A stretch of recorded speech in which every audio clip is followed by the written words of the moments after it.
سرخ یاقوت کے ہیں، اس کا قلم نور ہے، یعنی نور کے قلم سے لکھی ہوئی ہے، اس کا کلام عرش کے ساتھ وابستہ ہے، یعنی خدا کے عرش کے ساتھ، اس کی اصل فرشتہ کی گود میں ہے۔ مقاتل فرماتے ہیں یہ خدا کے عرش کے دائیں طرف ہے، یعنی on the right hand of God ہے۔ طبرانی میں ہے، رسول اللہ فرماتے ہیں کہ اللہ تعالیٰ نے لوح محفوظ کو سفید موتی سے پیدا کیا، اس کے صفحے سرخ یاقوت کے ہیں، اس کا قلم نور کا ہے، اس کی کتابت نور کی ہے۔ یہ اللہ تعالیٰ ہر دن 360 مرتبہ اسے دیکھتا ہے، وہ پیدا کرتا ہے، وہ روزی دیتا ہے، مارتا ہے، جلاتا ہے، عزت دیتا ہے، ذلت دیتا ہے، اور جو چاہے کرتا ہے۔ الحمدللہ سورہ بروج کی تفسیر ختم ہوئی۔ دیکھیے سورہ بروج کی جو ابن کثیر کی تفسیر ہے اسی طرح ہے، اور تفسیر جلالین میں بھی کچھ ایسا ہی ہے، اور لوح محفوظ کی جو ڈیفینیشن ہے جو یہاں پہ ابن کثیر نے بتائی ہے تقریباً ایسی ہی مسلمان مانتے ہیں۔ اس سے آگے ہم چلتے ہیں، صحیح بخاری کی ایک حدیث ہے جو کہ وحی کی ابتدا کے بارے میں بتاتی ہے کہ وحی کی ابتدا کیسے ہوئی، وحی پہلی بار کیسے نازل ہوئی رسول اللہ پہ، اور رسول اللہ کیسا اس وقت میں کیسی بات کر رہے تھے۔ تو رسول اللہ غار حرا میں تھے، اچانک حضرت جبرائیل آپ کے پاس آئے، پاس حاضر ہوئے، کہنے لگے کہ اے محمد پڑھو۔ آپ صلی اللہ علیہ وسلم فرماتے ہیں کہ میں نے کہا میں پڑھنا نہیں جانتا، یعنی کہہ رہا کہ پڑھو، یعنی میرے پیچھے پڑھو نہیں، کہہ رہا پڑھو۔ رسول اللہ نے کہا میں پڑھنا نہیں جانتا۔ اگر رسول اللہ اس کی بات کو یہاں پہ اس کی بات کو ریپیٹ کرنے کی بات ہو رہی تھی تو پھر اس رسول اللہ نے آگے سے یہ نہیں کہنا تھا میں پڑھنا نہیں جانتا۔ آپ صلی اللہ علیہ وسلم فرماتے ہیں کہ فرشتے نے مجھے پکڑ کر اتنے زور سے بھینچا کہ میری طاقت جواب دے گئی، پھر مجھے چھوڑ کر کہا کہ پڑھو، میں نے پھر وہی جواب دیا کہ میں پڑھا ہوا نہیں ہوں۔ اس فرشتے نے مجھ کو نہایت ہی زور سے بھینچا کہ مجھ کو سخت تکلیف محسوس ہوئی، اور پھر اس نے کہا پڑھ، میں نے کہا میں پڑھا ہوا نہیں ہوں۔ فرشتے نے تیسری بار مجھے پکڑا اور تیسری مرتبہ پھر مجھ کو بھینچا، مجھے چھوڑ دیا اور کہنے لگا کہ پڑھو اپنے رب کے نام کی مدد سے جس نے پیدا کیا انسان کو خون کی پھٹکی سے بنایا، پڑھو اور آپ کا رب بہت ہی مہربانیاں کرنے والا ہے۔ تو یہ رسول اللہ کو کہہ رہا ہے جبرائیل کہ پڑھو، اور رسول اللہ نہیں پڑھ پا رہے۔ مگر حدیث کے اندر یہ بات پوری ایکسپلین نہیں ہوتی، رسول کو ایک لکھی ہوئی چیز پڑھنے کے بارے میں کہا جا رہا ہے جس کے بارے میں پھر ابن ہشام بتاتا ہے، اور اس حدیث سے ہمیں اچھے طریقے سے یہ پتہ چل جاتا ہے کہ رسول اللہ سے کچھ لکھا ہوا پڑھنے کی بات ہو رہی ہے۔ یہاں پہ اکثر ایک ہنسی کی بات بھی ہے کہ جی کیا اللہ کو نہیں پتا تھا کہ رسول اللہ نہیں پڑھے ہوئے، جبرائیل کو کیوں نہیں پتا تھا کہ رسول اللہ نہیں پڑھے ہوئے؟ تو اب آگے ذرا دیکھتے ہیں کہ آگے کیا سلسلہ ہے۔ تو ابن شام کیا کہتا ہے اسی واقعے کو بتاتے ہوئے، میرے پاس جبرائیل اس وقت جب میں سو رہا تھا اور ایک ریشمی کپڑا لائے جس پر کچھ لکھا تھا، یعنی رسول اللہ کے سامنے اصل میں ایک ریشمی کپڑا لایا گیا اور کہا کہ آپ پڑھو، تو اس سے رسول اللہ نے کہا کہ میں پڑھنا نہیں جانتا، یعنی قرآن لکھی ہوئی فارم میں ایک کپڑے کے اوپر پہلی بار رسول اللہ کے سامنے پیش کیا گیا، مگر رسول اللہ جو تھے وہ پڑھنا نہیں جانتے تھے، اس وجہ سے وہ پڑھ نہیں پائے۔ ٹھیک ہے، تو پچھلی جو حدیث ہے، جو صحیح حدیث ہے بخاری کی، ادھر ابن شام اسی بات کو ریپیٹ کر رہا ہے، آگے یہاں سے لے کے یہاں تک جتنی بھی بات ہے وہ وہی ہے جو کہ پیچھے حدیث میں ہوئی ہے، یعنی ایک لکھی ہوئی چیز پڑھنے کے لیے رسول اللہ کو کہا جا رہا تھا۔ پھر ہم دیکھتے ہیں صحیح البخاری کی حدیث 3759۔ اب ہم ذرا قرآن کی پریزرویشن کی طرف آ جائیں گے، ٹھیک ہے، مگر اس سے پہلے کچھ اور بات کر لیتے ہیں۔ وہ یہ ہے کہ قرآن لوح محفوظ پہ لکھا ہوا ہے، اور جبرائیل جو ایک ریشمی کپڑا لائے جس کے اوپر کچھ لکھا تھا، ظاہری بات ہے کہ وہ لوح محفوظ کی کاپی ہوگی، مگر شروع میں قرآن کے لکھنے سے متعلق ہمیں کافی متضاد اور مشکل قسم کی باتیں نظر آتی ہیں کہ لوگوں نے کیسی کیسی چیزوں پہ لکھا، اور ایسا کیوں نہیں ہوا کہ جو پہلی دفعہ ریشمی کپڑا جبرائیل لے کے آئے وہ رسول اللہ کو دے کے کیوں نہیں چلے گئے؟ یہاں قرآن اسی طرح ریشمی کپڑوں پہ لکھا ہوا نازل ہوتا رہتا تو بڑا آسان ہوتا۔ تو یہاں پہ یہ لگ رہا ہے کہ رسول اللہ کو پڑھنا نہیں آتا تھا مگر باقی لوگوں کو پڑھنا آتا تھا، اور لوگ جو تھے وہی لکھا کرتے تھے اور لوگ وہی یاد بھی کیا کرتے تھے۔ کاتبین وحی میں چاروں خلفائے راشدین اور ان کے علاوہ بہت سے اور صحابی جید اور بہت زیادہ عالم فاضل صحابی جو ہیں وہ سب کے سب ہی وہی لکھنے میں شامل تھے۔ حضرت علی وہی لکھتے تھے، ابو بکر، عثمان اور عمر، یہ سب وہی لکھتے تھے، زید بن ثابت، پھر اس کے بعد عبداللہ بن مسعود، یہ جتنے لوگ ابھی سامنے میں بتا رہا ہوں، رسول اللہ نے کہا یہ حدیث جو ہے 3759 کے مطابق اور آپ نے فرمایا کہ قرآن مجید 4 آدمیوں سے سیکھو، عبداللہ بن مسعود، ابو حذیفہ کے مولا سالم، ابی ابن کعب اور معاذ بن جبل۔ تو عبداللہ بن مسعود اور ابی ابن کعب بہت بڑے نام ہیں دونوں، جو کہ شروع میں قرآن کے ٹیچرز کے طور پہ سمجھے جاتے ہیں۔ اس کے علاوہ زید بن ثابت بھی تھا جو قرآن لکھتا تھا، سلمان فارسی کے بارے میں بھی لکھا جاتا ہے۔ تقریباً 20 کے 24 صحابی ایسے ہیں جن کے بارے میں یہ کہا جاتا ہے کہ وہ وحی کو لکھا کرتے تھے۔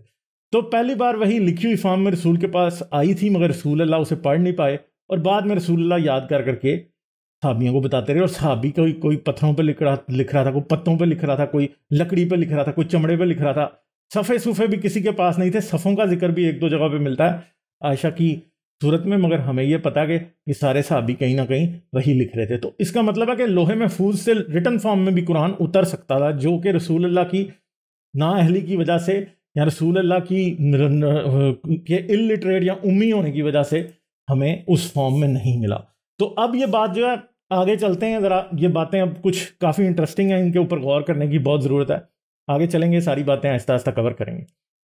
پھر صحیح بخاری کی ایک اور حدیث ہے جو حدیث نمبر 4679، 4679۔ اس میں کیا ہے؟ یہ زید بن ثابت سے مروی ہے یہ حدیث کہ جب اس نے قرآن کمپائل کیا، ٹھیک ہے، تو ابھی ہم ایک بات دیکھ لیتے ہیں کہ سب سے پہلا قرآن لوح محفوظ پہ تھا۔ لوح محفوظ سے اسرافیل جبرائیل کو دے رہا تھا لکھی ہوئی فارم میں، اور جبرائیل پھر لا کے رسول کو بتا رہا تھا۔ مگر بعد ہے نا، جبرائیل جو ہیں وہ کس طرح سے وحی کو ٹرانسمٹ کرتے رہے، وہ اس طرح کہ وہ آ کے رسول اللہ کو یاد کراتے تھے، اور رسول اللہ یاد کر کے آگے پیش کر دیتے تھے صحابیوں کو، اور صحابیوں سے لکھ لیا کرتے تھے۔ اچھا، اب زید بن ثابت جو رسول کی خدمت میں اتنا زیادہ نہیں رہا، مگر زید بن ثابت نے قرآن کو کیا کرایا؟ محفوظ کرایا۔ تو جب ردا وار شروع ہوئی، اور تو اس وقت بہت سے صحابی جو صحابہ صفا ہیں، جو کہ مسجد نبوی میں رہا کرتے تھے، جن کا کام ہی قرآن کو یاد کرنا اور اس کو پریزرو کرنا ہوتا تھا، وہ سارے یتیم صحابی تھے، غریب، وہ مسجد نبوی میں ہی رہتے تھے، جنہیں صحابہ صفا کہا جاتا ہے، اور رسول اللہ ان کو قرآن یاد کرتے تھے۔ وہ حافظین قرآن میں اولین ترین لوگ تھے۔ تو پھر یہاں پہ یہ بات آتی ہے کہ حضرت جب جنگ میں بہت سے جو ہیں وہ مسلمہ کذاب سے جنگ ہوئی، اور اس میں بہت سے صحابی وہ مر گئے، تو اس وقت کیا ہوا کہ حضرت عمر آئے حضرت ابو بکر کے پاس، اور حضرت عمر نے حضرت ابو بکر کو یہ کہا کہ قرآن جو ہے نا وہ ہم میں سے ناپید ہو جائے گا، ایکسٹنکٹ ہو جائے گا، قرآن اس کو اکٹھا کرنے کا انتظام فرمائیں۔ حضرت ابو بکر نے کہا کہ میں اسے اکٹھا کیسے کر سکتا ہوں، جو کام رسول اللہ نے خود نہیں کیا۔ اور پھر حضرت عمر کے اصرار پہ حضرت ابو بکر اس بات کو مان گئے، اور پھر آگے بات ہوتی ہے شروع زید بن ثابت کی۔ تو زید بن ثابت بھی وہی جواب حضرت عمر کو دیتا ہے اور ابو بکر کو، جو کہ انہوں نے دیا۔ تو اس میں یہاں پہ یہ ہے، پھر میں ان سے اس مسئلہ پر گفتگو کرتا رہا، یہاں تک کہ اللہ تعالیٰ نے اس خدمت کے لیے میرا سینہ کھول دیا، یعنی قرآن کی کمپائلیشن کے لیے، قرآن کی تدوین کے لیے جو ہے کس کا سینہ کھل گیا؟ زید بن ثابت کا۔ جس طرح ابو بکر اور عمر رضی تعالیٰ عنہ کا سینہ کھولا تھا، چنانچہ میں اٹھا اور میں نے کھال، ہڈی اور کھجور کی شاخوں سے جن پر قرآن مجید لکھا ہوا تھا، اور اس دور کے رواج کے مطابق قرآن مجید کو جمع کرنا شروع کر دیا، اور لوگوں کے جو قرآن کے حافظ تھے حافظہ سے بھی مدد دی، اور سورہ توبہ کی 2 آیتیں خزیمہ انصاری کے پاس مجھے ملی، ان کے علاوہ کسی کے پاس مجھے نہیں ملی۔ وہ آیتیں یہ تھی، لقد جائکم رسول من انفسکم عزیز علیہ ما انتم حریص علیکم، تو یہ تھی آخر تک۔ پھر مصحف جس میں قرآن مجید جمع کیا گیا تھا ابو بکر رضی تعالیٰ عنہ کے پاس رہا، آپ کی وفات کے بعد عمر کے پاس محفوظ رہا۔ تو کیا تھا کہ مصحف وہ پہلا قرآن تھا جسے اکٹھا کیا گیا، اس کا نام مصحف رکھا، لکڑی، ہڈیاں، کھال، ان سب چیزوں کے اوپر وہ لکھا ہوا تھا، حافظوں سے بھی مدد لی، مگر ابو خزیمہ انصاری کے پاس سے صرف 2 آیتیں ایسی تھی جو کسی اور کے پاس سے نہیں ملی، صرف ابو خزیمہ انصاری کے پاس ہی سے زید بن ثابت کو یہ 2 آیتیں ملی۔ اچھا، پھر اس سے آگے اگر ہم چلتے ہیں تو صحیح بخاری میں ایک اور حدیث ہے کہ جب قرآن یہ کمپائل ہو جاتا ہے، اس کے بعد عمر کا دور آتا ہے، اور یہ عمر کے دور خلافت کی بات ہو رہی ہے۔ یہ صحیح بخاری کی حدیث نمبر 7323 ہے۔ اس میں کیا ہے؟ ابن عباس نے بیان کیا کہ پھر ہم مدینے آئے تو حضرت عمر جمعہ کے دن دوپہر ڈھلے برآمد ہوئے اور خطبہ سنایا. انہوں نے کہا اللہ تعالیٰ نے محمد صلی اللہ علیہ وسلم کو سچا رسول بنا کر بھیجا اور آپ پر قرآن اتارا. اس قرآن میں رجم کی آیت بھی تھی. تو ادھر پہلے تو ہمیں یہ پتہ لگا کہ 2 آیتیں ایسی تھی جو کہ صرف اور صرف ابو خزیمہ انصاری سے نکلیں. ٹھیک ہے. اور ان 2 آیتوں میں سے ان 2 آیتوں کے علاوہ اب ایک آیت اور ہے. ایک آیت ایسی ہے جو کہ زید بن ثابت بھی قرآن میں شامل نہیں زید بن ثابت نے کی. وہ کون سی ہے؟ آیت رجم. اور آیت رجم کا ذکر ہمیں صرف عمر سے نہیں ملتا، ہمیں عائشہ سے بھی ملتا ہے اور بہت سے صحابیوں سے ملتا ہے جن میں عبداللہ بن مسعود بھی شامل ہیں. وہ ظاہری بات ہے میں اس بارے میں ایک علیحدہ ویڈیو بنا سکتا ہوں، میں بناؤں گا اس بارے میں کہ آیت رجم کا مسئلہ کیا تھا اور کیوں قرآن میں وہ آج کے قرآن میں نظر نہیں آ رہی. تو یہ ہم باتیں ساری کریں گے. کچھ چیزیں ایسی ہیں جو کہ میں آج ایک اوور ویو دے رہا ہوں، مگر آہستہ آہستہ کچھ چیزیں ایسی ہیں جن کے اندر ڈیپ جانے کے لیے ہمیں اور ویڈیوز بنانی پڑیں گی. اس ایک ویڈیو میں یہ سب باتیں کور نہیں ہو سکتی. ٹھیک ہے. پھر ایک اور حدیث ہے جو کہ حضرت عائشہ سے مروی ہے. یہ سنن ابن ماجہ کی حدیث نمبر 1944 ہے. اور یہ کیا ہے؟ ام المومنین حضرت عائشہ کہتی ہیں کہ رجم کی آیت اور بڑی عمر کے آدمی کو 10 بار دودھ پلا دینے کی آیت اتری، اور یہ دونوں آیتیں ایک کاغذ پر لکھی ہوئی میرے تخت کے نیچے تھیں. ٹھیک ہے جی. جب نبی اکرم صلی اللہ علیہ وسلم کی وفات ہوئی اور ہم آپ کی وفات میں مشغول تھے، ایک بکری آئی اور وہ کاغذ کھا گئی. تو یہ بھی چیز ہے کہ صرف رجم کی آیت نہیں، اب دوسری آیت وہ بھی مل گئی ہے ایک اور، جس میں جوان آدمی کو دودھ پلا کے محرم بنانے والی آیت ہے. اور یہ اس آیت سے ریلیٹڈ بھی بہت سی حدیثیں ہمیں مل جاتی ہیں جن میں اس بات کا ذکر ہے کہ رسول اللہ نے خود عورتوں کو یہ کہا کہ تم فلاں آدمی کو اپنا دودھ پلا دو، وہ تمہارا محرم بن جائے گا تو کوئی پرابلم نہیں ہوگی. اس کے علاوہ حضرت عائشہ کے پاس جب صحابہ آیا کرتے تھے تعلیم کے لیے تو وہ کیا کرتی تھی؟ انہیں اپنی بہنوں کے پاس بھیج دیا کرتی تھی اور وہ ان کا دودھ پی لیتے تھے، اور اس لیے وہ حضرت عائشہ کے بھانجے بن جاتے تھے. پھر ان کا اور حضرت عائشہ کا پردہ ختم ہو جاتا تھا. تو یہ 2 آیتیں ہو گئی جو کہ آج کے قرآن میں نہیں ہیں. مگر مسئلہ صرف یہیں ختم نہیں ہوتا، مسئلہ اس سے بہت گھمبیر ہے.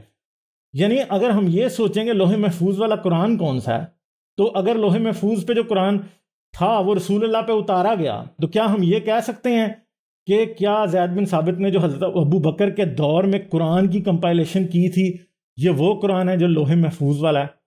ہم یہ بات نہیں کہہ سکتے، کیونکہ لوح محفوظ والے قرآن میں تو پھر کس چیز کی آیتیں ہونی چاہیے؟ دونوں، رجم کی آیت بھی ہونی چاہیے اور دوسری جوان آدمی کو دودھ پلانے والی آیت بھی ضرور ہونی چاہیے. اور اب یہ یاد رکھیں کہ کچھ آیتوں کے ابروگیٹ ہونے کی یا ان کو منسوخ ہونے کی بات کی جاتی ہے، مگر تنسیخ صرف اور صرف رسول اللہ کی زندگی میں ہو سکتی ہے. اور تنسیخ رسول اللہ کر سکتے ہیں. عمر کو یا زید بن ثابت کو یا کسی بھی اور شخص کو وہ آیتوں کو منسوخ کرنے کی اجازت نہیں ہے. یہ حدود اللہ ہے، یہ حدود زید بن ثابت نہیں ہے، عمر نہیں ہے، ابو بکر نہیں ہے. تو ہمیں یہ پتہ ہے کہ ایک آیت رجم کے بارے میں جب قرآن زید بن ثابت نے اکٹھا کر لیا تو عمر نے کہا کہ وہ آیت آج کے قرآن میں نہیں ہے. یعنی جو ظاہری بات ہے. دوسری جو کمپائلیشن عثمان کے دور میں قرآن کی ہوتی ہے وہ ہمیں اس بات کا پتہ ہے کہ اس وقت حضرت عمر کی وفات ہو چکی تھی، اس لیے قرآن کی پہلی کمپائلیشن کی بات ہو رہی ہے جو کہ زید بن ثابت نے حضرت ابو بکر کے دور میں کی تھی. تو اس لیے یہاں پہ ہم یہ کہیں گے کہ جو ابو بکر کا قرآن تھا اور جو عثمان کا قرآن تھا وہ بھی آپس میں دونوں کیا تھے؟ ڈیفرنٹ تھے. اس لیے اب ہم سوچتے ہیں کہ اب قرآن کی، آج تو ہم بڑے زور و شور سے کہہ دیتے ہیں قرآن پوری دنیا میں ایک ہے. صحیح ہے. آپ روز یہ باتیں سنتے ہیں، کسی مسلمان سے پوچھیں تو وہ کہتا ہے جی یہ تو یہ کتاب ہے اور اس میں کوئی شک نہیں. ٹھیک ہے، یہ لوح محفوظ پہ محفوظ ہے، ہم نے یہ قرآن نازل کیا اور ہم ہی اس کی حفاظت کرنے والے ہیں. اب سوچنے والی بات ہے کہ کیا وہ کمپلیٹ قرآن تھا لوح محفوظ والا جو کہ رسول اللہ کی زندگی میں تھا، جو مختلف لوگوں کے پاس تھا، اور کسی بھی شخص کے پاس مکمل قرآن ایک کاپی کی شکل میں موجود نہیں تھا؟ کیونکہ اگر کسی ایک شخص کے پاس مکمل کاپی کی صورت میں ہوتا پھر کیا ہوتا کہ ہمارے پاس زید بن ثابت کو لوگوں سے قرآن اکٹھا کرنے کی ضرورت نہیں پڑنی تھی، قرآن میں اتنا اختلاف بھی نہیں ہونا تھا. اور پھر پرابلم یہ ہے کہ اب ابو خزیمہ کا جو کیس ہے وہ خود ایک جھوٹ کی طرف نشاندہی کرتا ہے. یہاں تو قرآن کی کوئی 1-2 آیتیں ایسی تھی سورہ توبہ کی جو کہ صرف اور صرف ابو خزیمہ انصاری نے رسول اللہ سے سنی تھی، اور باقی ہمیں پتہ ہے کہ یہ سب کے سب حضرت عمر، ابو بکر، علی، عثمان، ابو ہریرہ، کعب بن ابی بن کعب، عبداللہ بن مسعود، یہ سب کے سب قرآن نکلے تھے. سلمان فارسی، یہ ایٹ لیسٹ 20 سے 25 صحابی تھے جو کہ ڈائریکٹ رسول اللہ سے قرآن لکھا کرتے تھے. اب سوچنے کی بات ہے کہ کیا ابو خزیمہ انصاری نے وہ آیتیں، باقی سب نے کسی نے بھی نہیں لکھی، ابو خزیمہ انصاری نے ہی صرف وہ آیتیں کیسے لکھی؟ کیونکہ ابو بکر کے دور میں یہ بات یاد رکھیں کہ یہ سب صحابی زندہ تھے. ٹھیک ہے، ابو خزیمہ انصاری کے علاوہ اگر وہ آیتیں کسی کو نہیں ملی، کسی کے پاس نہیں تھی، تو زید بن ثابت نے کس طرح سے یہ آیتیں قرآن میں شامل کر لیں؟ کیا زید بن ثابت کے ذہن میں یہ نہیں آیا کہ یہ آیتیں جو ہیں وہ کہیں ابو خزیمہ نے خود ہی ایجاد تو نہیں کر دیں؟ دوسری بات یہ ہے کہ اگر چلیں خود نہیں ایجاد کی تو اس کا مطلب یہ ہے کہ قرآن کے بارے میں اتنا کوئی کنسنسس صحابیوں کے درمیان موجود نہیں تھا، اور ایک دوسرے کی گواہی کو سچ لے رہے تھے. حالانکہ میرا خیال ہے کہ ابو خزیمہ انصاری ان 4 لوگوں میں نہیں ہے جن کے نام میں نے پہلے شروع میں دکھا دیے ہیں. تو پھر کیسے مان لیں ہم کہ قرآن جو ہے وہ قرآن کے اوپر ایک یونانیمٹی تھی، سب کے سب متفق تھے کہ یہ قرآن ہے رسول اللہ کے دور میں. اور اگر آپ یہ کہیں کہ رسول اللہ کے دور میں کوئی ایسا شخص تھا جسے پورا قرآن یاد تھا، تو میں یہ بھی کہوں گا کہ وہ تو خود رسول اللہ نہیں تھے. آگے ہم دیکھیں گے کوئی بندہ بھی ایسا نہیں تھا. یعنی اس کا مطلب ہے کہ بہت سا قرآن جو کہ سب لوگوں کو یاد تھا، مگر 2 آیتیں جو قرآن کی ابو خزیمہ انصاری کے علاوہ کسی کو یاد نہیں تھی. تو اس کا مطلب ہے کہ وہ لوگ جو تھے، عمر، علی، ابو بکر، زید بن ثابت، یہ سب کے سب قرآن کے مکمل حافظ نہیں تھے. اگر قرآن کا مکمل حافظ ہو سکتا تھا تو ابو خزیمہ انصاری ہو سکتا تھا. مگر بات اس سے بھی بہت گمبھیر ہے، ابھی آگے چلیں گے تو اور مطلب یہ ایسا مسئلہ ہے کہ اب اس کو کھولتے چلے جائیں تو یہ آپ نے انجن کھول لیا جس کا آپ کو پتہ نہیں ہے کہ اب آپ نے بند کیسے کرنا ہے. یہ ابھی آگے دیکھیں گے، ابھی آگے ہوتا ہے کہ کیا. تو پھر آگے ایک اور ہے کہ سورہ احزاب سورہ بقرہ جتنی لمبی تھی. تو یہ ایک روایت ہے جو کہ صحیح روایت مانی جاتی ہے. زر بن جیش کہتے ہیں کہ ابی بن کعب نے مجھ سے کہا تم لوگ سورہ احزاب کی کتنی آیتیں پڑھتے ہو؟ تو میں نے کہا 73 یا 74 آیتیں. تو ابی نے کہا کہ ایسا نہیں ہو سکتا، سورہ احزاب تو سورہ بقرہ کے برابر یا اس سے بڑا تھا. یعنی سورہ احزاب جو تھی سورہ بقرہ سے بھی بڑی تھی، اس میں آیت رجم بھی تھی. اور اب وہ جو آیت رجم کی بات اتنی دیر سے ہم کر رہے ہیں وہ سورہ احزاب میں تھی. ٹھیک ہے. زر بن جیش کہتے ہیں کہ میں نے ان سے پوچھا کہ آیت رجم کیا ہے، تو آپ نے فرمایا اذا زانیہ الشیخ والشیخۃ فرجمها البتۃ نکالا من اللہ و اللہ عزیز الحکیم. یہ آیت رجم ہے جس میں جو بھی مرد یا عورت زنا کرتا ہے اسے رجم کرنے کے لیے حکم دیا گیا ہے. ٹھیک ہے. تو یہ آیت رجم جس کی ہم بات عائشہ سے بھی سن چکے ہیں، جس کی ہم بات ہم عمر سے بھی سن چکے ہیں، جو کہ ابو بکر کے قرآن میں نہیں تھی اور جو آج کے قرآن میں بھی نہیں ہے، مگر روایتوں کی روشنی میں آیت رجم تھی. اور ایک اور بھی بات یاد رکھیں، آج آپ دیکھ سکتے ہیں کہ طالبان لوگوں کو رجم کرتے ہیں، بوکو حرم رجم کرتی ہے، آئسس نے رجم کیا، ایران میں رجم ہوئے ہیں. تو یہ جو رجم ہوئے ہیں یہ سب کے سب قرآن میں رجم کا ذکر نہیں ہے، مگر مسلمان پھر بھی رجم کرتے ہیں. اور ہر ملے کو یہ پتا کہ آیت رجم قرآن میں تھی مگر آج نہیں ہے. اور آج کوئی بھی مولوی ایسا نہیں ہے جو اس آیت کو دوبارہ قرآن میں شامل کر کے دکھا دے، حالانکہ یہ قرآن کی آیت ہے. تو اس کا مطلب ہے کہ وہ 2 آیتیں تو ابو خزیمہ انصاری سے نکلی تھی، یہ 2 آیتیں جوان آدمی کو دودھ پلانے والی اور رجم والی آیت آج بھی قرآن میں نہیں ہے. اس کا مطلب ہے رسول اللہ کو اور عمر نے کہا کہ ہم نے رسول اللہ کے دور میں رجم کیا، رسول اللہ نے خود رجم کرایا. اس کی بھی حدیثیں ہمارے سامنے موجود ہیں. ہمیں پتہ ہے کہ رجم ہوتا تھا، رجم کرایا جاتا تھا. ایک جگہ نہیں رسول اللہ نے لوگوں کو رجم کرایا، بلکہ میں اس کے اوپر بھی ایک علیحدہ ویڈیو ضرور بناؤں گا کہ رسول اللہ نے کتنے لوگوں کو کب کب رجم کرایا. تو وہ آیتیں بھی، وہ آیت جو ہے آج نہیں ہے، مگر اس مسلمان آج بھی رجم کو پریکٹس کرتے ہیں. اور اسلامی شریعت میں رجم کوئی منسوخ نہیں ہوا. کچھ غامدی صاحب جیسے مولوی ضرور کہتے ہیں کہ رجم منسوخ ہے، مگر سارے ائمہ جو ہیں، امام سب کے سب اس بات میں متفق ہیں کہ رجم جو ہے زنا کی سزا ہے. تو رجم والی آیت قرآن میں نہیں ہے. اور یہ بھی کہا ہے کہ سورہ احزاب جو ہے وہ تو سورہ احزاب تو سورہ بقرہ سے بھی بڑی تھی. اب سورہ بقرہ سب سے پہلی سورت، سب سے بڑی سورت، اور اس سے بھی بڑی یہ تھی. اس کا مطلب ہے کہ ہمارے پاس کتنی آیتیں مسنگ ہیں سورہ احزاب کی. تو اب یہ تو سوچنے والی بات ہے کہ وہ آیتیں کدھر گئیں، جب ان کی ہمیں ہر طرف سے اسلامی تاریخ میں مل رہا ہے اندیا، اور ہمیں کہیں سے بھی یہ نظر نہیں آ رہا کہ وہ آیتیں آج کے قرآن میں شامل ہیں. تو اب سوچنے کی بات ہے کہ لوح محفوظ والا قرآن آج کے قرآن کو کہا جا سکتا ہے، یا ایون ابو بکر کی کمپائلیشن کو یا عثمان کی کمپائلیشن کو آج والا قرآن، لوح محفوظ والا قرآن کہا جا سکتا ہے یا نہیں کہا جا سکتا؟ یہ بھی ایک لمبا میٹر ہے، اس کے اوپر بھی تفصیل سے باتیں کچھ اور ویڈیوز میں کروں گا، مگر یہاں پہ یہ بات یاد رکھیں کہ زید بن ثابت نے پہلی کمپائلیشن کی یا دوسری کمپائلیشن کی؟ پہلی کمپائلیشن میں بھی سورہ احزاب کی وہ آیتیں جو آج قرآن میں نہیں ہیں، جو کہ ابی بن کعب کو پتہ تھی، وہ شامل نہیں تھی، اور اس میں بھی شامل نہیں ہے۔ آیت رجم اور جوان آدمی کو دودھ پلانے والی آیت بھی آج کے قرآن میں بھی شامل نہیں ہے، ابو بکر کے قرآن میں بھی شامل نہیں تھی، اور عثمان کے قرآن میں بھی شامل نہیں تھی۔ تیسری بات ہے کہ ابو خزیمہ انصاری سے زید بن ثابت نے یہ بات دیکھی کیوں نہیں کہ وہ کئی آیتیں اس نے خود ہی تو یاد نہیں کی کہ وہ زید بن ثابت کو بھی وہ آیتیں نہیں آتی، کسی اور کو بھی نہیں آتی، اور وہ آیتیں قرآن کا حصہ ہیں، اور بہت سی آیتیں باقی کی قرآن کا حصہ نہیں ہیں۔ پھر زید بن ثابت کو دوبارہ ایک تدوین قرآن کرنی پڑی، جو کہ کس وقت ہوئی؟ جو کہ عثمان کے دور میں ہوئی۔ عثمان کے دور میں عثمان نے دوبارہ سے قرآن کو کمپائل کرایا، اور اس کی وجہ کیا ہے؟ اس کی وجہ یہ تھی کہ وہ صوبے جو مسلمان فتح کرتے جا رہے تھے، ان صوبوں کے لوگوں نے قرآن کو اپنے تلفظ میں پڑھنا شروع کر دیا تھا، اور وہ اس کی وجہ سے قرآن کا مطلب بدلتا جا رہا تھا، جس کی وجہ سے دوبارہ قرآن کی تدوین کی ضرورت پڑی۔ اب یہاں پہ بھی اختلاف ہے، یہاں پہ یہ بھی کہا جاتا ہے کہ زید بن ثابت نے حفصہ کا قرآن منگوایا، جو کہ ابو بکر کے مرنے کے بعد عمر کے مرنے کے بعد ام المومنین حضرت حفصہ کے پاس موجود تھا، وہ منگوایا، اور پھر اس کی کاپی شاپی تیار کی اور سب کچھ ہو گیا۔ مگر کیا زید بن ثابت کو یہ پتہ نہیں تھا کہ آیت رجم عائشہ کو یاد ہے، اور دودھ پلانے والی آیت بھی یاد ہے؟ دوبارہ بھی کریکشن کا ٹائم تھا، وہ نہیں شامل کی گئی دوبارہ سے، مگر اب سوچنے کی بات ہے۔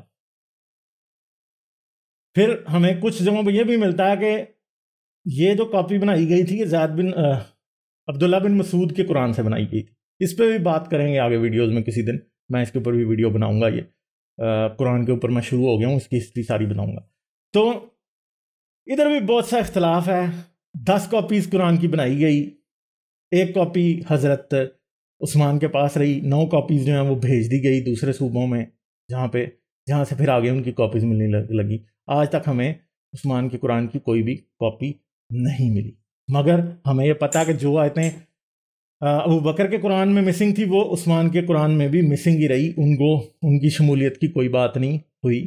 اور ابی بن کعب اور عبداللہ بن مسعود اپنے قرآن پڑھتے رہے، ایون کہ حضرت علی کے بارے میں ہے کہ حضرت علی اپنا قرآن پڑھتے رہے، اور حضرت علی، یہ پوائنٹ یاد رکھیے گا، حضرت علی کاتب وحی تھے، ابو بکر کاتب وحی تھے، علی کاتب وحی تھے، عثمان بھی کاتب وحی تھے، سب لکھنا جانتے تھے۔ اب وہ کون سا اسکرپٹ لکھ رہے تھے؟ کوسچن آگے یہ بنتا ہے کہ وہ کون سا اسکرپٹ لکھ رہے تھے۔ ہم ذرا قرآن کے اسکرپٹ کی طرف آ جاتے ہیں۔ سب سے پرانے قرآن ہیں جو کہ امید خلافت کے دوران میں ہمیں ملتے ہیں، وہ جو ہیں وہ تقریباً 750 عیسوی تک ہمیں وہ قرآن ملتے ہیں۔ 632 سے 750 کتنے 118 سال جو پہلے ہیں، اس کے دوران ہمیں کس اسکرپٹ کے قرآن ملتے ہیں؟ وہ اسکرپٹ ہے حجازی اسکرپٹ۔ ٹھیک ہے جی، وہ ہے حجازی اسکرپٹ۔ اس حجازی اسکرپٹ کے جو قرآن ہیں، یہ سارے کون سے قرآن ہیں؟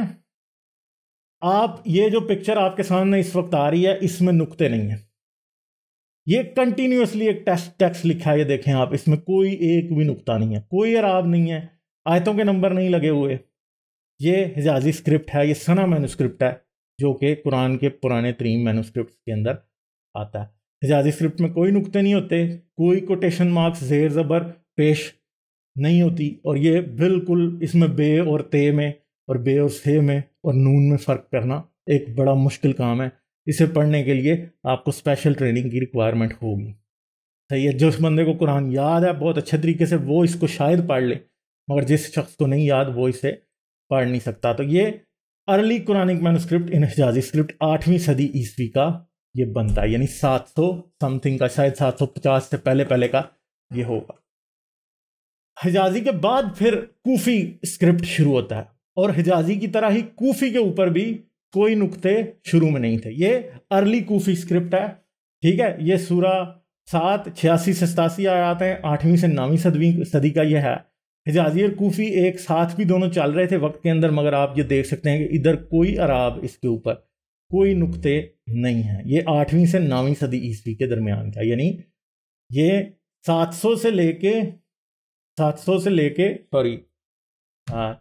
تقریباً 600 سم تھنگ سے لے کے 600 کے اینڈ سے لے کے 690 کے بعد سے لے کے یہ تقریباً 700 800 سم تھنگ کے درمیان کا، یعنی یہ قرآن، یہ کوفی اسکرپٹ ہے، ارلی کوفی اسکرپٹ.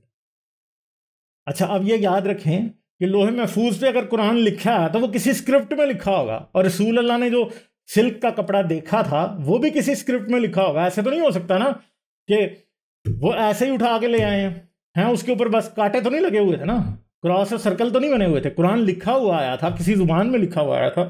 اب سوچنے کی بات ہے کہ وہ اسکرپٹ کون سا تھا؟ کیا ہونا نہیں چاہیے تھا کہ جبرائیل وہ اسکرپٹ جو پرفیکٹ اسکرپٹ تھا وہ لوگوں کو سکھا دیتے، حضرت محمد کو سکھا دیتے، حضرت محمد آگے صحابیوں کو سکھا دیتے اور قرآن اسی اسکرپٹ میں محفوظ کیا جاتا، نہ کہ پہلے جو ہے وہ حجازی اسکرپٹ جیسی بونگی ماری جاتی، جیسے کہ یہاں پہ نظر آ رہا ہے کہ نہ نقطے ہیں نہ زیر زبر ہے. کوئی بھی شخص اس کو پڑھنے میں کامیاب نہیں ہو سکتا، بڑا مشکل کام ہے. ٹھیک ہے، اور ظاہری بات ہے اب ایک اور بھی مسئلہ ہے کہ سوچیں عثمان کے دور میں اگر پڑھنے کے مسائل پیدا ہو رہے تھے تو کیوں ہو رہے تھے؟ اس کا مطلب قرآن کوئی لکھا ہوا تھا تو ہو رہے تھے نا. اب زبان اگر فرض کریں جی مجھے کوئی انگلش میں پڑھ کے سنا رہا ہے قرآن، یا کوئی بھی شیکسپیئر مجھے پڑھ کے سنا رہا ہے، تو مجھے بتائیں کہ اگر پڑھ کے سنا رہا ہے تو پروننسیشن کا مسئلہ کیسے پیدا ہوگا؟ اگر میں نے شیکسپیئر کی یا میں نے کیا اسے کہتے ہیں غالب کی نظمیں یاد کرنی ہیں یا غزلیں یاد کرنی ہیں، تو جب مجھے کوئی اورلی بتا رہا ہے تو پروننسیشن کا مسئلہ تو نہیں پیدا ہو سکتا. اگر کوئی مجھے لکھ کے دے رہا تو میں اپنی غلط پروننسیشن میں، پنجابی پروننسیشن میں اردو پڑھنے لگ جاؤں گا، اس لیے غلط ہو جائے گا.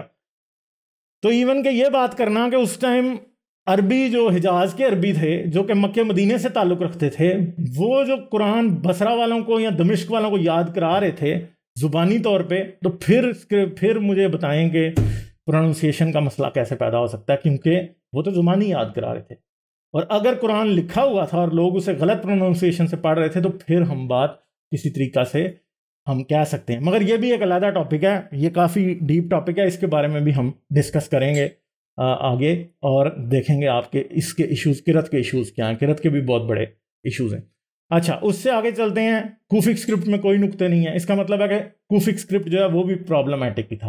اور کوفہ ارلی اسلام کا سینٹر آف اسکالرشپ تھا. یہ تقریباً 7ویں صدی کے اینڈ کے اوپر یہاں پہ عالم فاضل لوگ بیٹھے ہیں، اور یہاں پہ قرآن لکھنا اور قرآن یاد کرنا اور یہ چیزیں اسلامی تاریخ کے مطابق بتائی جاتی ہیں. ٹھیک ہے، باقی ہمیں نہیں پتا کہ سلسلہ کیا.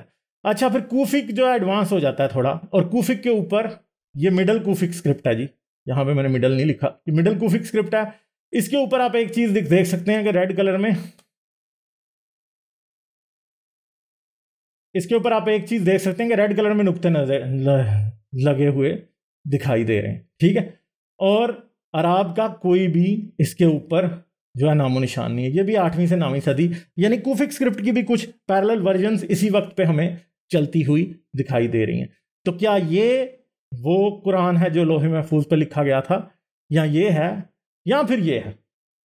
اب آپ سوچیں اس بارے میں کہ لوح محفوظ پہ کیا حجازی اسکرپٹ میں لکھا ہوا تھا، کیا ارلی کوفک اسکرپٹ میں لکھا ہوا تھا، کیا مڈل کوفک اسکرپٹ میں لکھا ہوا تھا، یا پھر لیٹ کوفک اسکرپٹ میں جو کہ تقریباً 11ویں صدی عیسوی کا ہے، یعنی 1000 سم تھنگ کا، رسول اللہ کی وفات سے تقریباً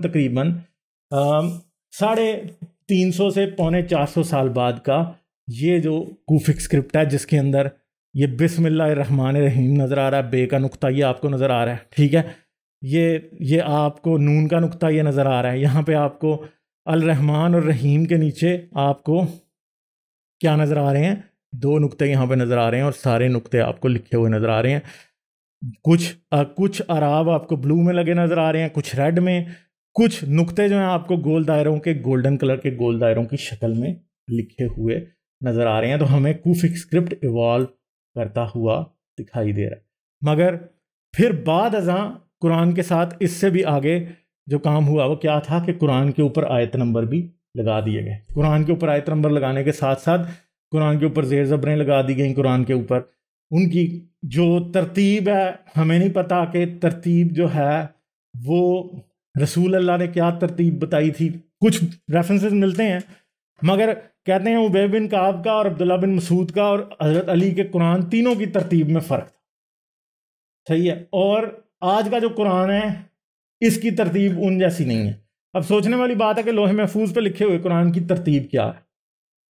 بہت بڑا کوشچن مارک ہے. کیا کوئی مسلمان ہمیں بتا سکتا ہے کہ لوح محفوظ پہ جو قرآن کی ترتیب ہے کیا وہ کائرو ایڈیشن کی ہے؟ کیونکہ 1919 کا جو کائرو ایڈیشن ہے وہ بیسیکلی ہے جو آج ہم دیکھ رہے ہیں، جو حفظ کی شکل میں ہم دیکھ رہے ہیں. اس کی ہسٹری کو بھی ہم کور کریں گے آگے. مگر اب سوچنے کی بات ہے کہ لوح محفوظ پہ جو قرآن لکھا تھا، جو کہ حضرت جبرائیل نے رسول اللہ کو ریشمی کپڑے پہ لکھا ہوا دکھایا تھا، وہ کس اسکرپٹ میں تھا؟ کیا وہ حجازی تھا؟ کیا وہ ارلی کوفی تھا؟ مڈل کوفی تھا؟ لیٹ کوفی تھا؟ یا آج کا عربی اسکرپٹ ہے وہ؟ یا اگر تو ہم یہ سمجھیں کہ جو قرآن رسول اللہ کی زندگی میں تھا وہ لوح محفوظ کا قرآن تھا، تو ہمیں یہ پتہ ہے کہ قرآن تو رسول اللہ کو بھی بھول جایا کرتا تھا. ابھی ہم اس کی بات کریں گے آگے. ٹھیک ہے. دوسری جو سب سے امپورٹنٹ بات ہے وہ یہ ہے کہ حضرت ابو بکر کا قرآن اگر ٹھیک تھا تو حضرت عثمان کو تدوین دوبارہ کروانے کی ضرورت ہی نہیں پڑنی چاہیے تھی. تیسری بات یہ ہے کہ اگر حضرت عثمان کا قرآن بالکل ٹھیک تھا تو اس کا مطلب ہے کہ وہ بھی کمپلیٹ قرآن نہیں تھا. حفاظت کی بات کیسے ہو سکتی ہے جب لوگوں کو پروننسیشن میں پرابلمز آ رہے ہیں؟ حضرت عثمان نے قرآن کی تدوین کرا دی، قرآن کی تدوین کرائی، مگر مسئلہ وہاں ختم نہیں ہوا. ایون کہ عبد الملک کے دور کے اندر حجاج بن یوسف نے قرآن کے اوپر اعراب لگوائے اور پھر قرآن پوری اسلامی سلطنت کے اندر ڈسٹریبیوٹ کیا گیا. اور حضرت حجاج بن یوسف کے بارے میں کہنا کہ اس نے اعراب لگوائے، یہ بھی بات اصل میں جھوٹ ہی بنتی ہے. کیوں بنتی ہے جھوٹ؟ کیونکہ کیا اسے کہتے ہیں، ہمیں جو قرآن مل رہے ہیں امید پیریڈ کے، ان کے اوپر کہیں بھی اعراب کا نشان ہمیں نظر نہیں آ رہا. جتنے بھی مینوسکرپٹ آج تک ملے ہیں، ثنا مینوسکرپٹ ہیں اور اس سے پہلے مینوسکرپٹ ہیں، حتیٰ کہ ان کے اوپر نقطے بھی شاذ و نادر ہی ہمیں لگے ہوئے دکھائی دیتے ہیں.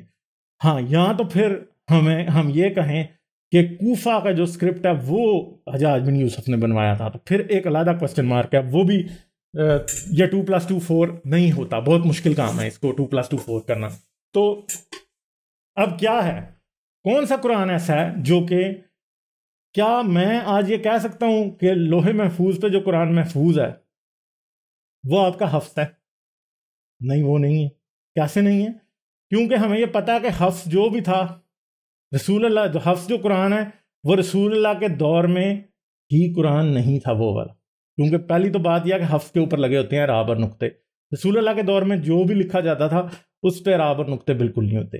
نہ شروع کے حجازی اسکرپٹ میں نقطے اور اعراب ہیں، نہ شروع کے کوفی اسکرپٹ میں نقطے اور اعراب ہیں. اور حجازی اسکرپٹ پہ تو نقطے اور اعراب آنے کی باتیں ہی بڑی مشکل ہیں، مگر بعد ازاں کوفی اسکرپٹ کے اوپر ہم دیکھتے ہیں. اور ہمارا جو آج کا عربی اسکرپٹ ہے وہ کوفی اسکرپٹ کی ہی ایک آگے ایوولوشن ہے. تو اس لیے question mark question mark question mark, no answer at all. ہر طرف سے یہی نظر آتا ہے کہ قرآن ایوالو ہو رہا تھا، قرآن بدل رہا تھا، اس کا اسکرپٹ ایوالو ہو رہا تھا، اس کا ٹیکسٹ ایوالو ہو رہا تھا. یعنی کس رسم الخط ایوالو ہو رہا تھا، اسکرپٹ اور ٹیکسٹ، یعنی عبارت بھی جو ہے وہ کیا ہو رہی تھی، ایوالو ہو رہی تھی، ارتقاء سے گزر رہی تھی. حضرت محمد کے دور میں عبارت کچھ اور تھی، حضرت ابو بکر کے دور میں عبارت کچھ اور تھی، حضرت عثمان کے دور تک آتے ہوئے پھر عبارت بدل گئی. پھر جب حجاج بن یوسف تک کا عبد الملک کا دور آیا تو نقطے اور اعراب لگ گئے اسلامک ٹریڈیشن کے مطابق. اور اگر آپ یہ مان لیں کہ حجاج بن یوسف نے جو اعراب لگوائے ہیں وہی قرآن ہمارے پاس محفوظ ہے، تو بیسیکلی قرآن کو فائنلائز کرنے والا وہ ہے. آیت نمبر پھر لگے، شروع کے قرآن میں کوئی آیت نمبر نہیں تھے. ٹھیک ہے، تو ایک لحاظ سے آیت نمبر لگانا، نقطے اعراب لگانا، آیت نمبر لگانا تو ایک پکی ایبروگیشن ہے. ٹھیک ہے، کہ اگر علی اور ابو بکر ایک دوسرے سے بات کر رہے ہیں تو وہ کیا علی ابو بکر کو یہ ریفرنس دے سکتا ہے کہ سورہ بقرہ کی آیت نمبر 111 یہ ہے؟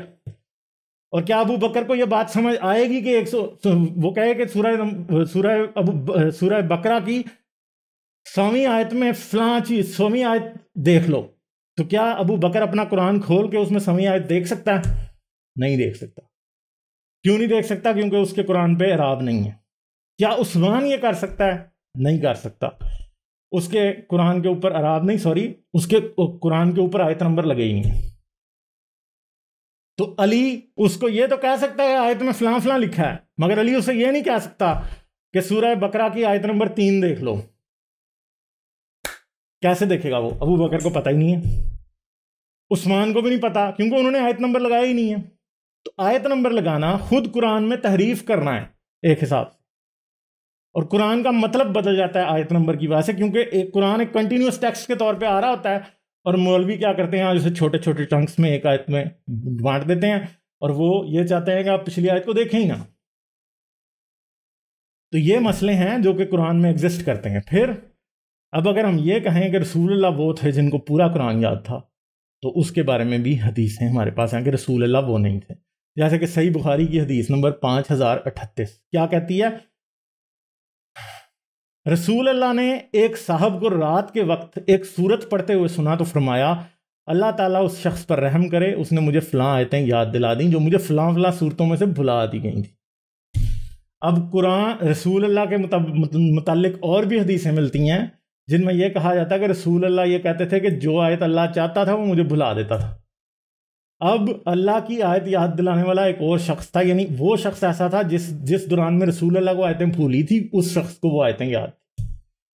تو اس کا مطلب ہے کہ رسول اللہ بھی مکمل حافظ قرآن نہیں تھے، اور وہ شخص تو مکمل حافظ قرآن ہو نہیں سکتا۔ کیوں نہیں ہو سکتا؟ کیونکہ اس کا ایک بہت بڑا مسئلہ ہے، وہ نبی تو نہیں تھا نا۔ اگر نبی بھی مکمل قرآن کو یاد نہیں کر پایا تو وہ شخص کیسے قرآن کی حفاظت کی گارنٹی دے سکتا ہے؟ اور مجھے بتائیں کہ پھر لوح محفوظ والا قرآن حضرت محمد کو یاد تھا یا اس شخص کو یاد تھا جس کی سورہ کی تلاوت سن کے رسول اللہ کو قرآن یاد آ گیا؟ یہ کوسچن آپ لوگوں نے اپنے آپ سے پوچھنے۔ تو آگے چلتے ہیں کنکلوژن کی طرف۔ علی جو تھا وہ وہی لکھتا تھا، اور اگر اسے لکھنا آتا تھا، ابو بکر کو لکھنا آتا تھا، عثمان کو لکھنا آتا تھا، عمر کو لکھنا آتا تھا، تو حضرت محمد کو لکھنا کیوں نہیں آتا تھا؟ کیا وہ حضرت محمد کو سکھا سکتے تھے یا نہیں؟ یہ امی والی بات ہے کہ حضرت محمد ایک امی تھے یا نہیں، وہ ہم کوسچن پھر ڈسکس کریں گے۔ کون سا قرآن ایسا ہے جسے لوح محفوظ کا قرآن کہا جا سکتا ہے؟ اس سوال کا جواب دینے کی ضرور کوشش کریں۔ اگر ایک فرشتہ ایک ریشم کے کپڑے پہ قرآن لکھا ہوا لے کے آ سکتا ہے، تو قرآن لکھائی کی صورت میں کیوں نہیں دیا جا سکتا تھا؟ کیونکہ پھر عراب کے نقطوں کے اور سب چیزوں کے مسئلے نہیں پیدا ہونے تھے، کیونکہ اللہ تعالیٰ نے تو قرآن عراب نقطوں کے ساتھ، بلکہ آج جو ہمارے پاس اسکرپٹ ہے اس سے بہتر اسکرپٹ میں ہمیں دیا جا سکتا تھا قرآن، جو کہ نہیں دیا۔ ظاہری بات ہے لوح محفوظ میں اگر لکھا ہے تو کس اسکرپٹ میں لکھا ہے یہ بتائیں؟ کوفی میں لکھا ہے، حجازی میں لکھا ہے، صفیاتی میں لکھا ہے، نبطین اسکرپٹ میں لکھا ہے، کس اسکرپٹ میں لکھا ہے؟ کیا وہ کائرو ایڈیشن کائرو کا حفص ایڈیشن کا قرآن ہے یا نہیں ہے؟ یہ بھی ایک کوسچن مارک ہے۔ جتنے بھی قرآن کے شروع کے مینوسکرپٹ ہمیں ملتے ہیں، جیسا کہ ہم پیچھے جو ہے حجازی اسکرپٹ کی اور کوفی اسکرپٹ کی بات کر رہے ہیں، ان دونوں پہ نہ تو نقطے ہیں نہ ہی عراب یعنی پروناؤنسیشن مارکس، ٹھیک ہے، ڈاٹس بھی نہیں ہے، پروناؤنسیشن مارکس بھی نہیں ہے۔ پھر کون سا قرآن لوح محفوظ کا ہے؟ پھر کوسچن وہیں کا وہیں کھڑا ہے۔ اچھا، اب ہم سوچتے ہیں کہ ہم نے کئی قرآن کی ورژن ڈسکس کر لی ہیں یہاں پہ۔ قرآن جو پتھروں کے اوپر لکھا تھا وہ تھا کہ پتھروں، لکڑی، چمڑے اور چیزوں پہ جو حضرت محمد کی لائف میں لکھا ہوا تھا، کیا وہ لوح محفوظ کا قرآن تھا؟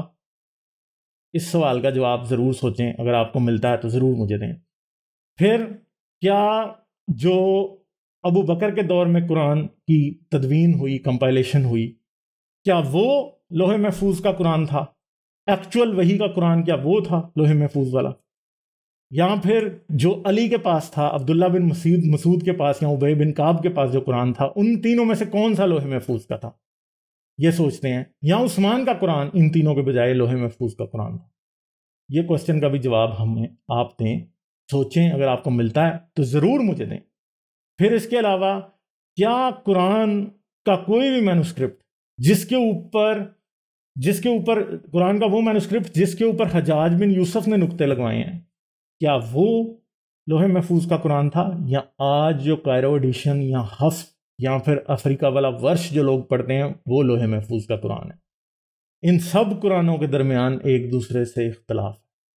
لوح محفوظ کا مطلب ہی پریزرویشن ٹیبلٹ ہے کہ جس کے اوپر اللہ تعالیٰ نے سب چیزوں کو محفوظ کیا ہو۔ اگر لوح محفوظ سے قرآن ڈائریکٹلی ہم تک پریزرو فارم میں، محفوظ فارم میں نہیں پہنچ سکتا، اور وہ درجہ بدرجہ بدلتا ہوا ہم تک پہنچتا ہے، ہم یہ نہیں کہہ سکتے کہ جو قرآن آج ہمارے پاس ہے وہ لوح محفوظ والا قرآن ہے۔ یہ فیصلہ یا یہ باتیں لاجیکلی ان باتوں کو سوچیں، میں کوئی ایسی بات نہیں بتا رہا جو میں نے خود ایجاد کی ہے، آج جتنی بھی بات ہوئی ہے وہ ساری کی ساری اسلامی تاریخ کے مطابق ہوئی ہے۔ آپ بتائیں کہ کون سا قرآن پریزرو ہے، کون سا قرآن جو آپ قرآن آپ کے پاس ہے آج، جو آپ کے گھر میں ہے، جو کہ آج پرنٹنگ پریسز سے چھپ کے آتا ہے، جس کے اوپر جس کے اندر ایک اعراب زیر زبر کی بھی کوئی ڈفرنس نہیں ہوتا، کیا وہ قرآن لوح محفوظ کا قرآن ہے، یا پھر جو صحابی پڑھ رہے تھے ان کا قرآن لوح محفوظ کا قرآن ہے؟ کیونکہ یہ یاد رکھیں، آپ کا قرآن صحابیوں سے آیا، صحابیوں کا قرآن آپ سے نہیں آیا، اس لیے وہ ٹھیک ہونا چاہیے۔ آج آپ نے اعراب لگا کے سب کچھ درستگی کر دی، وہ ایک علیحدہ بات ہے، مگر ابو بکر کا، عمر کا، عثمان کا، علی کا اور رسول اللہ کے دور کا جو قرآن ہے وہ زیادہ ٹرسٹیبل ہونا چاہیے۔ اور ہمیں یہ پتہ کہ اس ٹائم قرآن کو پریزرو کرنے کا کوئی اچھا میکینزم نہیں تھا، پھر ہم کیسے مان لیں قرآن پریزرو ہوا ہے؟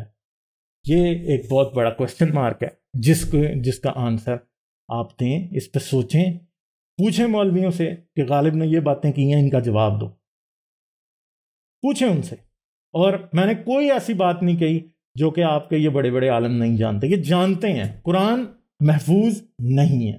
قرآن بھی بالکل اسی طرح ایک انسان کی غلطی سے دوسری انسان کی غلطی تک، ایک انسان کی درستگی سے دوسرے انسان کی درستگی تک ہم تک پہنچا ہے، کوئی پروسیس بائی پاس کر کے نہیں آیا، ٹھیک ہے؟ نہ اس کا اترنا اور اس کا پہنچنا، رسول کو ریممبر کرنا، لوگوں کو لکھوانا، لوگوں کا لکھنا، اور لوگوں کا ارکیک اور انتہائی غیر مؤثر یا ان افیکٹو اسکرپٹس کے اندر قرآن کو لکھنا خود یہ بتا دیتا ہمیں کہ قرآن پریزرو نہیں ہے۔ کیونکہ قرآن کو لکھا جب آپ نے ایک ایسے اسکرپٹ میں ہے جس پہ نقطے اور اعراب ہی نہیں ہے، قرآن پریزرو کیسے ہو سکتا؟ پھر زبانی کلامی کے اوپر تو اعتبار ہی نہیں کیا جا سکتا، کیونکہ ہمیں یہ پتا کہ رسول اللہ کی زندگی میں کوئی بھی مکمل حافظ قرآن نہیں تھا اور بعد ازاں نہیں تھا۔